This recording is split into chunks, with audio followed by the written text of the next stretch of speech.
Hello everyone, welcome back to the channel. Today I want to talk about something that affects a lot of middle-class families, regardless of income level. This is not about extreme investing. It's not about taking huge risks. And it's definitely not about overnight wealth. Instead, we're going to look at 3 common money habits that can quietly slow down long-term financial progress, and more importantly, some practical, balanced ways to improve them. Let's start with the first one.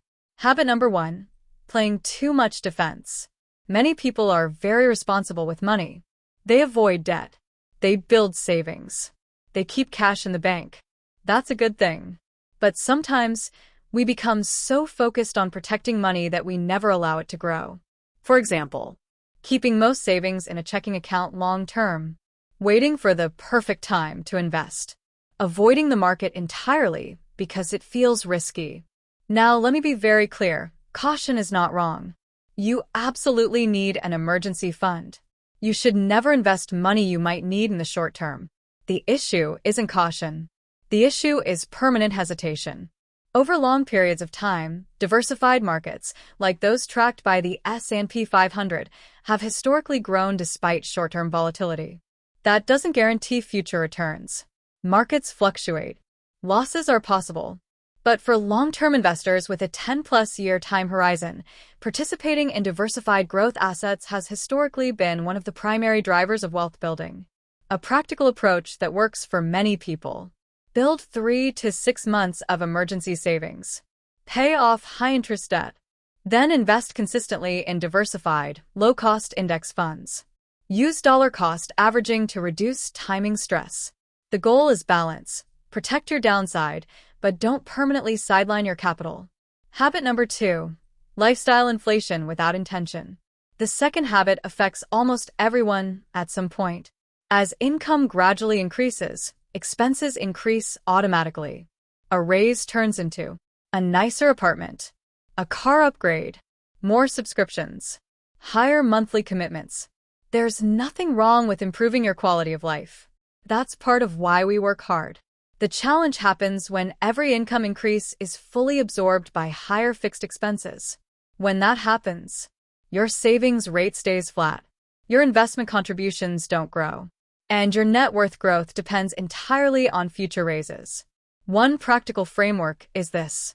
When income increases, consider splitting the increase intentionally. For example, 50% toward lifestyle improvements, 50% toward investments. Or simply increase your savings rate by 2 to 3% every time you get a raise. This way, your life improves, but your future also improves. Wealth building doesn't require extreme frugality. It requires intentional allocation. Habit number 3, focusing only on income, not net worth. This one is subtle. Many people measure financial progress by salary. They think, if I can just earn more, I'll be financially secure. Income is important. It provides stability. It pays the bills. But income alone does not create financial independence. Income is taxed. Stops if you stop working. Usually grows linearly. Assets, on the other hand, can generate passive income, can compound over time, can provide optionality.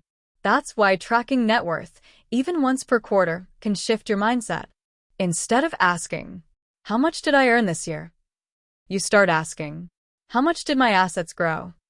For many middle-class families, a simple combination of retirement accounts, broad market index funds, employer 401k matching, and consistent contributions can create meaningful long-term growth. But again, this only works with discipline and patience. Markets will decline sometimes. There will be uncomfortable periods. That's normal.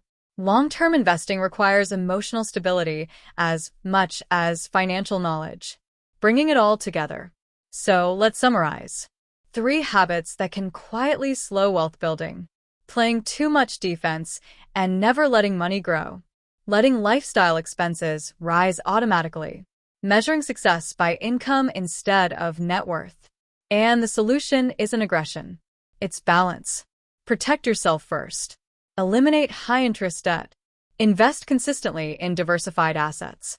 Increase savings gradually as income rises. Focus on long-term progress, not short-term market moves. Middle class is not a fixed label. For many families, it's simply a stage in the financial journey. Small, steady adjustments over time can meaningfully change long-term outcomes.